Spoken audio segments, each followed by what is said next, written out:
Imran menyebutkan dia alladzina amanu ittaqullah wa taqutunna Al-Fatihah ini kan? Mesti. Ya, Al-Fatihah kayak gitu. Wahai orang yang beriman, takwalah kalian kepada Allah Subhanahu wa taala dengan sesungguhnya takwa. Wala taqutunna illa wa muslimun, dan janganlah kamu meninggalkannya kecuali kepada Islam. Kiai kami menyampaikan bahwa ini al-muslim di sini bukan hanya ditafsirkan oleh sang kiai, itu tidak hanya semata-mata berkaitan dengan syahadat dari lain tetapi al-muslim yang berkualitas, muslim yang berkualitas, yang sekurang-kurangnya ditandai oleh 3 karya. Apa itu? Pertama itu adalah karya tulis, yang kedua karya lembaga, yang ketiga karya dakwah. Karya tulis itu adalah kita menulis artikel, kita menulis buku, kita menulis skripsi, tesis, disertasi dan sebagainya. Yang kemudian itu karya tulis ini terpublish lalu kemudian dibaca oleh banyak orang, memberikan hikmah untuk semua orang gitu. Dan itu tulisan itu sesungguhnya adalah peradaban itu, dan yang bisa membentuk sebuah peradaban itu adalah sebuah tulisan. Jadi Bapak sekalian, kalau Bapak dan sekarang sudah selesai S1, sudah selesai juga yang tidak hanya di tingkat tesis dan disertasi gitu kan, tapi juga harus ada tulisan yang lain. Imam Al-Ghazali Bapak sekalian itu, Bapak dan kalau kita lihat usianya berapa? 40-50 tahun, masih muda. Ya. Saya sebentar lagi mau 50. Pak Wakil Rektor 50. Nah, Imam Al-Ghazali abad ke-12, wafatnya pada 1111 Masehi atau ke-12. Sekarang ada 21. Sudah 900 tahun yang lampau, tapi namanya masih kita terngiang. Kemudian juga ajaran-ajarannya, pikiran-pikirannya semata. Inilah sesungguhnya Bapak sekalian, manfaat tulisan itu akan membentuk peradaban dan juga akan berpengaruh terhadap orang lain. Maka berarti jadi dosen harus berani menulis. Setuju? Siapa? Siap. Ada 10. 1 tanda tangan. Yang kedua, karya lembaga. Karya lembaga itu adalah titik. Masyarakat.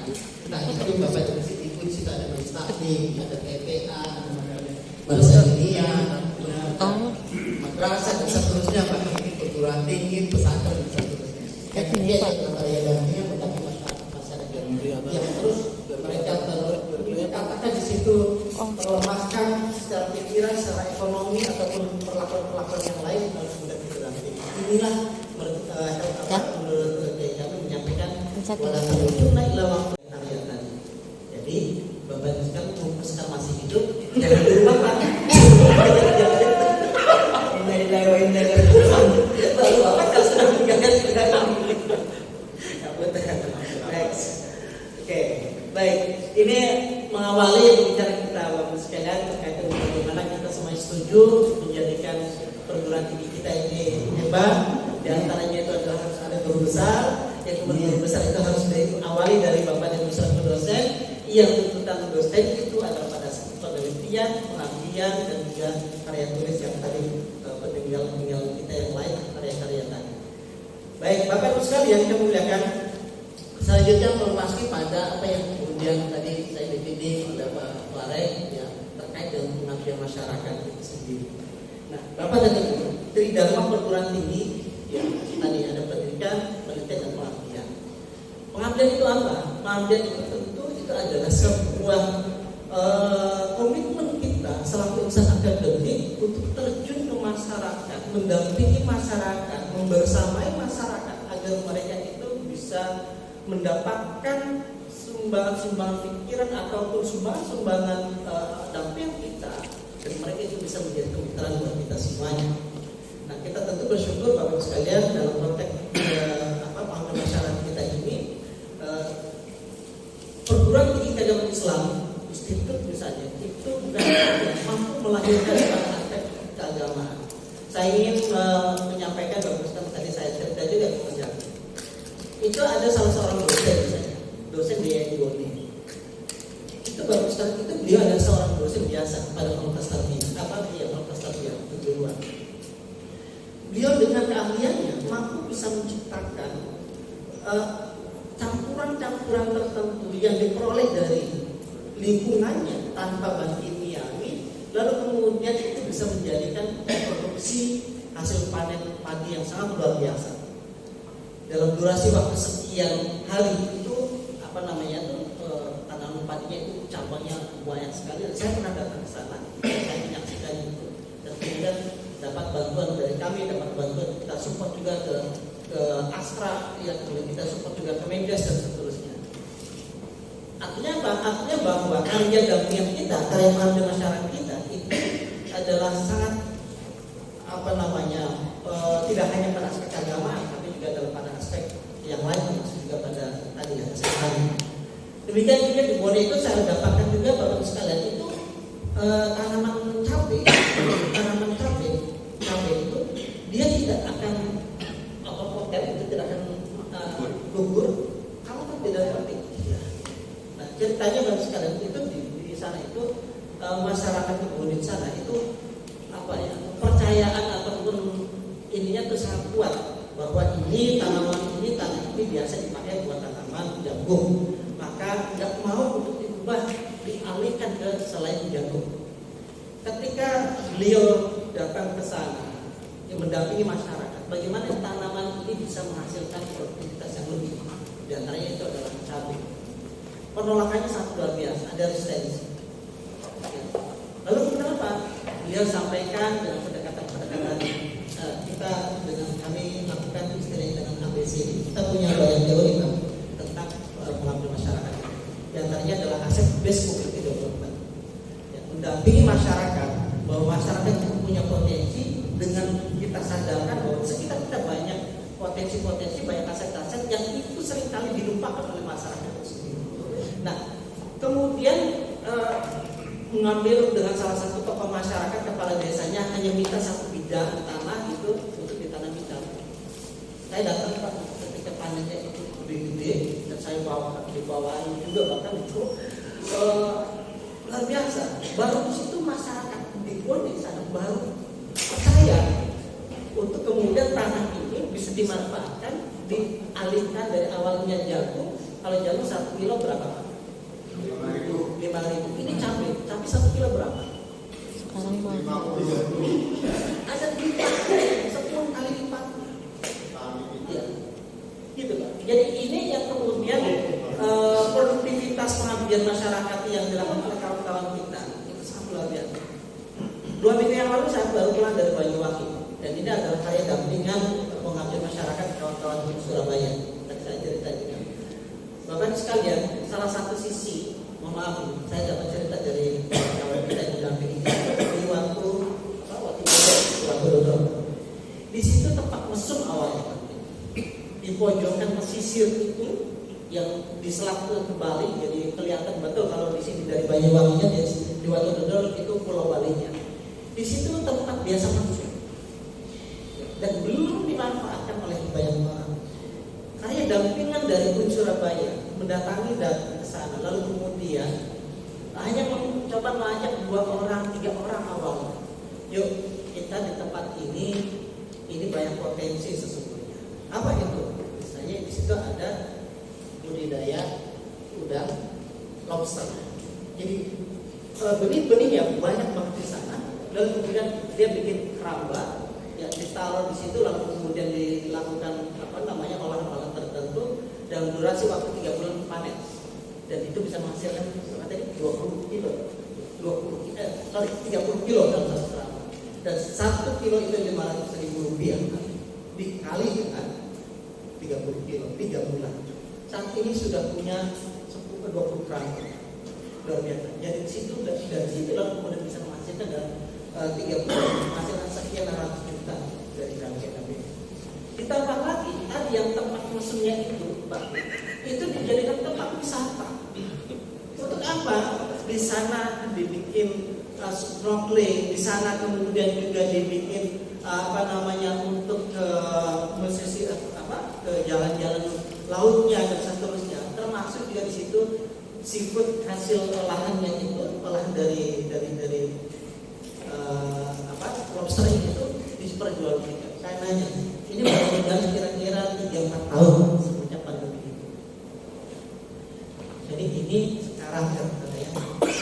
orang yang datang ke sini.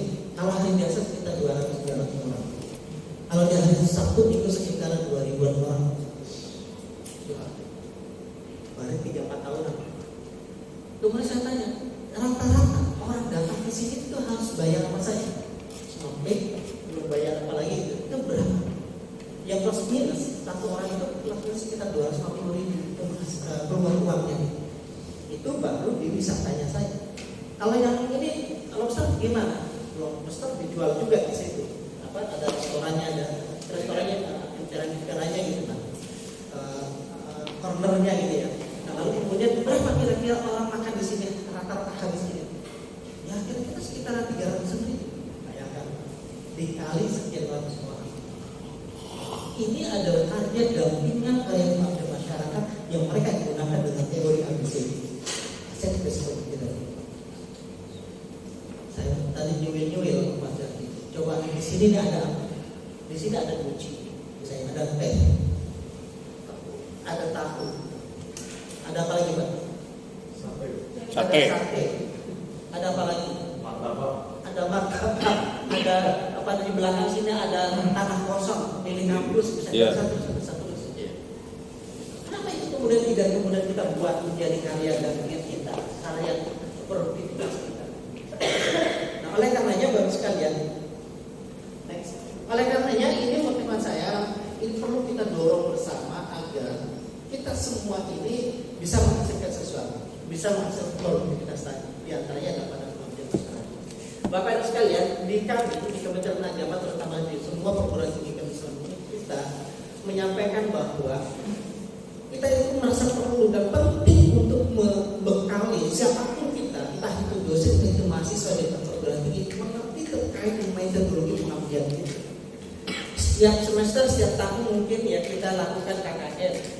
Ada berapa ratus mahasiswa yang diterjunkan untuk melakukan KKN. Nah, KKN, Bapak sekalian itu mahasiswa kita untuk kemudian mereka terjunkan kepada masyarakat. Tetapi terjun ke sana untuk ngapain? Mereka sudah ngerti belum sih bagaimana cara mendekati masyarakat, bagaimana kemudian menghasilkan produktivitas dampingan masyarakat itu? Maka perlu ilmu. Itu diantaranya adalah pada aspek metodologinya itu pengabdian masyarakat. Nah kami membekali ini semuanya nanti Bapak sekalian. Jadi mudah-mudahan Bapak dan Ibu nanti saya sampaikan juga segera bikin proposal karya dampingan karya pengabdian ini yang juga berbasis metodologi ini. Nah kami melakukan ada sekurang-kurangnya 4 metodologi yang dikembangkan. Pertama adalah partisipasi action research. Yang ini kemudian kita sebut dengan pengabdian berbasis riset. Partisipasi action research. Participatory action research ini adalah bagaimana kemudian ketika kita mendampingi masyarakat itu membersamai dan bukan dalam konteks menggurui masyarakat. Bukan dalam konteks masyarakat itu seakan-akan orang bodoh. Tidak. Tapi kita harus memasuki menyelami ke dalam ruang masyarakat. Apa sih maunya masyarakat? Lalu kemudian apa sih keinginannya masyarakat? Apa sih peluangnya yang ada dalam masyarakat itu? Apa yang menjadi tantangan masyarakat itu? Lalu kemudian kita sampaikan, kita kemudian dampingi masyarakat, berdaya ke masyarakat, sampaikan bahwa ini loh. Dan itu kemudian yang berbicara dalam masyarakat itu. Jadi kita terlibat langsung dalam masyarakat, bukan kemudian hanya satu arah. Ada lagi kemudian kita melihat dalam konteks ini adalah ABCD, Asset Based Community Development. Asset Based Community Development kita coba di teruskan dulu. Ya, saya di gambar terus Pak, gambar terus gambar jelas ya. Cari jelas. Ya, Bapak Ibu sekalian, mohon izin saya sambil ya. Ini ada gambar gelas. Di gelas ini ada air setengahnya, berisi setengahnya. Saya ingin Bapak Ibu sekalian coba tataplah ini dan bagaimana komentar Bapak dan Ibu terhadap gambar ini. Apakah Bapak Ibu akan mengatakan setengah gelasnya itu kosong atau setengah gelasnya itu terisi air? Terisi. Berisi air setengah. Berisi air. Berapa pos berisi? Setengahnya kosong. Ya. Ibadah kan ini. Ya. Oke. Ketika Bapak dan Ibu sekalian mengatakan ini gelas ini setengah isi berisi air, benar nggak? Benar. Ketika setengah gelasnya itu air kosong, benar nggak? Benar. Nah, kalau toh Bapak dan Ibu sekalian ini kita mendampingi masyarakat, melakukan karya-karya dampingan, melakukan karya-karya pengabdian pada masyarakat, lalu kemudian Bapak dan Ibu dengan mengatakan bahwa masyarakat gelas ini adalah setengahnya kosong, maka Bapak dan Ibu akan mengatakan masyarakat ini adalah tidak punya apa. Masyarakat ini bermasalah. Masyarakat ini katakan bodoh tadi. Masyarakat ini kosong, nggak punya potensi, nggak punya apa. Berbeda dengan ABCD, Asset Based Community Development, yang mengatakan bahwa masyarakat itu bagaikan setengah gelasnya sudah terisi. Dia sudah punya aset, dia sudah punya potensi. Apapun masyarakatnya itu, aset itu tidak mesti harus berbentuk fisik. Aset juga bisa berbentuk komunal. Katakan di situ keguyuban, katakan di situ ada kebersamaan, katakan di situ adalah saling membantu. Kalau ada orang pindahan rumah atau bikin bangunan lalu kemudian itu gotong royong, itu bagian dari aset sosial. Nah, ini semua ini adalah sebuah aset yang harus diberdayakan. Nah, tentu Bapak Ibu sekalian, ketika melakukan hal ini, kita perlu riset, kita perlu untuk melakukan dampingan itu dengan baik, sehingga kemudian tidak hanya melulu seperti hanya kita terjun ke sana menceramahi lalu selesai. Kemudian hari hasilnya apa? Nggak tahu apa hasilnya. Tapi kalau dengan teori-teori PAM tadi kita mendampingi masyarakat, kita terjun ke sana, itu memperlakukan kita itu diri kita sebagai bagian dari masyarakat. Lalu kemudian menganalisis terhadap problematika yang ada di hadapan masyarakat itu sendiri. Lalu kemudian juga membersamai gitu ya, mendampingi terus juga menguatkan pada masyarakat itu sendiri. Ini yang kemudian sedang pengabdian berbasis risiko. Maka baru sekalian mohon maaf, jangan Bapak dan Ibu nilai tidak ada manfaatnya tahlilan setiap malam Jumat. Betul? Besar sekali. Apa itu? Saya sedang menyatakan begini Pak. Bayangkan Indonesia ini menjadi kental dengan Islam. Ada banyak teori memang. Ada teori abad ke-7 Masehi, ada abad yang ke-12 Wali Songo, ada juga macam-macam. Jauh dari pusat awal Islam itu sendiri. Katakan itu masyarakat Hindu Buddha Islam, masyarakat Hindu Buddha Indonesia itu demikian kuat tinggi. Intinya ada banyak candi-candi dan seterusnya, ya kan? Nah, ini berbeda, tapi kan ternyata sekarang menjadi masyarakat yang mayoritas Islam.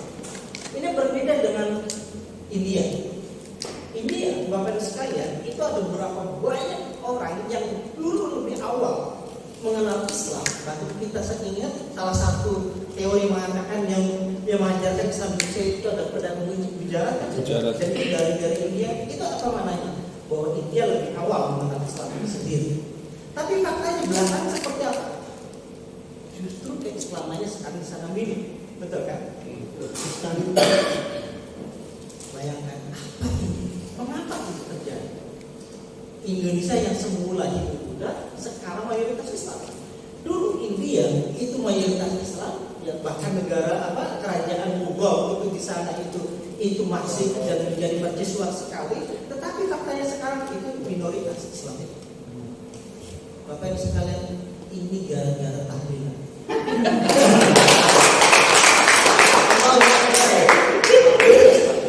Serius sama Pak, tahlilan itu, majelis tahlilan itu yang membuat Islam Indonesia itu menjadi dominan.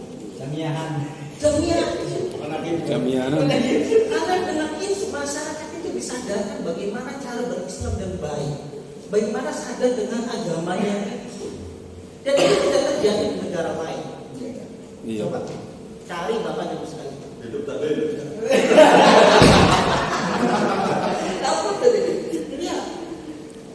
Ini yang menjadikan kita terus melekat dengan ajaran Islaman kita itu yang terus tiap malam Jumat kita, ayo kita, apalagi dengan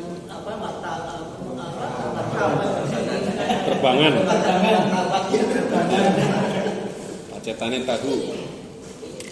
Jadi, nah ini itu bisa terjadi kenapa ya? Karena memang itu yang kemudian menjadikan tadi jadi participation research. Mengambil masalah berbasis riset itu ada pola seperti tadi, harus ada menyatunya kita dengan masyarakat, lalu kemudian ada kontinuitas, lalu kemudian kita memasuk ke dalamnya. Nah ini yang kemudian mengapa menjadi monggo Bapak sekalian khawatir atau percaya, Bapak dan Ibu bikin riset, usulkan kepada kami, dan itu bisa lakukan kolaborasi secara internasional, satu proposal bisa sampai 200 juta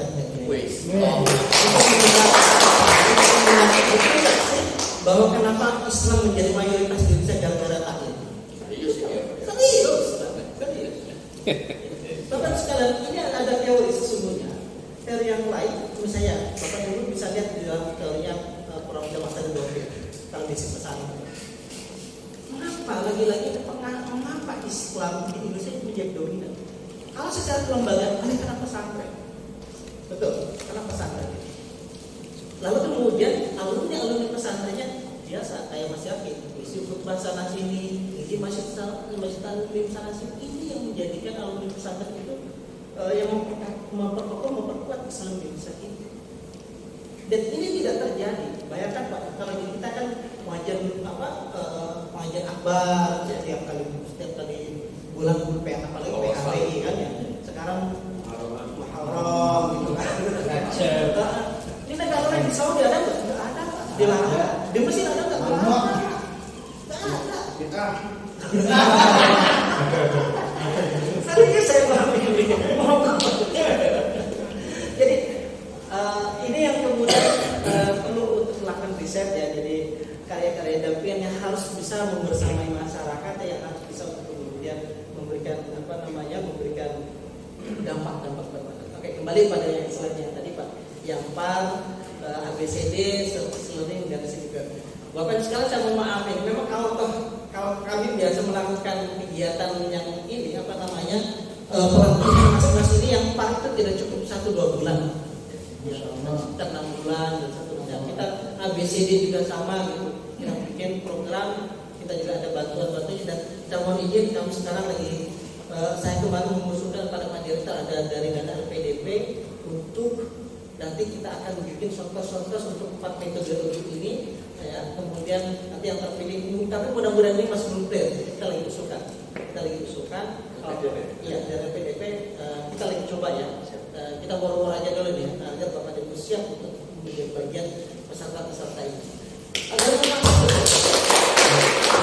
masih betul ini teori-teori ini. Jadi saya pun nggak bisa untuk menjelaskan keempat teori ini secara sekali juga nggak bisa. Nah, itu tadi butuh waktu ini. Surface learning, CPPA dan surface ini ada keempat metodologi untuk pengambilan berbasis. Intinya Bapak sekalian, pengabdian masyarakat agar lebih produktif itu tidak melulu dalam perspektif satu arah. Seperti tadi, botol ini kosong. Ya, itu satu arah, kita menurut masyarakat kosong. Kayaknya itu tidak ada apa-apa. Kita harus tahu potensi masyarakat. Gimana cara tahunya? Ya harus melakukan riset. Nah, saya tadi menyampaikan begini Pak. Apa ya maksudnya kata Mas Yaki tadi kita makan, saya ingin sampaikan. Apa ya yang harus kita lakukan di Tegal ini? Mas, ini kami tahu satu kampung, satu desa itu dalam 1 tahun plus minus sekitar 2 miliar yang ada di pemerintah desa itu. Saat ini Pak, dan ini sudah lama sebenarnya. Di sini ada berapa desa Pak di Tegal ini? 264. Oke. Anak kecamat. Ya. Oh iya. Tapi kalau betul nggak ada sekitar hampir 2 miliar setiap kampung, setiap desa. Betul. Ini ya dari dana desa. Dari dana desa ini awalnya Pak Bu itu adanya di Kementerian Desa. Cuma Kementerian Desa tidak punya pemerintah daerah, maka kita ditelepon ke pemerintah daerah, Kementerian Dalam Negeri. Dari Kementerian Dalam Negeri transfer ke pemerintah daerah, kabupaten kota dan juga provinsi. Nah kemudian ditelepon lagi ke pemerintah desa. Satu desa kita ada 1 sampai sekitar sampai dengan 2 miliar, lebih dari 1 miliar sampai dengan 2 miliar. Itu satu desa. Dan itu rutin 286 desa dikali dengan 2 miliar berapa triliun? Dan itu ada di peta. Pertanyaan saya, dari 286 desa yang dipimpin oleh kepala desa, berapa kepala desa yang ngerti tentang penggunaan uang sekian miliar? Betul kan? Maksudnya apa di sini? Di sini ada peluang yang harus diambil oleh Institut Agama Islam Bakti Negara. Lakukanlah mapping sebelum kita turun gunung, sebelum kita melakukan dampingan masyarakat, pengambilan masyarakat. Teliti dulu. Ada berapa sih kepala desa? Ada berapa sih aparatur desa yang ngerti tentang ini? Untuk apa? Untuk dana yang sekian triliun itu dimanfaatkan betul pentasarufannya untuk pembangunan desa. Kalau sudah dilakukan riset, potensinya ada berapa orang, yang kemudian masalahnya ada berapa orang, ya, hambatannya seperti apa, peluangnya seperti apa, tantangannya seperti apa, ya itu dalam riset. Maka kemudian disitulah nanti kita bisa lakukan program pendampingan untuk masyarakat desa di Tegal ini. Kemarin kata saya, ini sudah satu proposal untuk ini. Betul nggak? Nah, supaya riset ini, penelitian tadi, lakukan riset tadi itu bermanfaat secara implementatifnya, ya, secara aksinya, maka harus ditindaklanjuti. Next. Buat apa nih? Kalau sudah terpetakan ada sekian kepala desa yang belum punya kemampuan di dalam mengelola dana ini, maka kemudian kita lakukan pelatihan untuk kepala desa, dampingan kepada kepala desa, untuk kemudian kita lakukan ya oleh bapak dan ibu ini dosen-dosen yang ada di di Bakti Negara ini. Gitu. Tentu tantangannya bagi kita internal kita, bapak dan ibu harus punya kemampuan di dalam ini apa yang mau kita lakukan. Gitu bagaimana cara mengelola uang dan seterusnya, bagaimana kemudian pemberdayaan masyarakat. Teori-teori ABCD, teori-teori partai-teori yang punya makin kuat. Itu bapak dan ibu. Ini sudah kuat kegiatan yang dilakukan. Bapak sekalian, ketika melakukan itu semua tentu itu terus dengan dampingan tadi, teori ABCD dan paralel dan seterusnya, maka Bapak sekalian saya yakin ini desa Kabupaten Tegal ini kalau ini secara serius kita lakukan. Dan mualah saya tidak tahu persis, monggo Bapak dan Ibu komunikasi dengan dinas Dispermades. Sudah ada belum sih kampus yang memikirkan ini? Sudah ada. Berpikir sudah ada. Belum ada. Belum action. Itu datanya. Gitu Pak. Jadi ini contoh ya. Jadi pengambilan berbasis riset itu adalah sesungguhnya kita melakukan dampingan masyarakat, tetapi tidak hanya berdasarkan asumsi, bukan hanya berdasarkan bahwa ini masyarakat seperti hanya gelas kosong tadi. Kita ada riset pendahuluan, dan kemudian ketika dalam prosesnya juga kita masuk sebagai riset, sebagai bagian dari masyarakat itu sendiri, dengan tanpa menggurui, dengan tanpa relasi top down gitu, lalu kemudian mengawal bersama untuk kemajuan masyarakat itu sendiri. Ini dapat next, Bapak sekalian.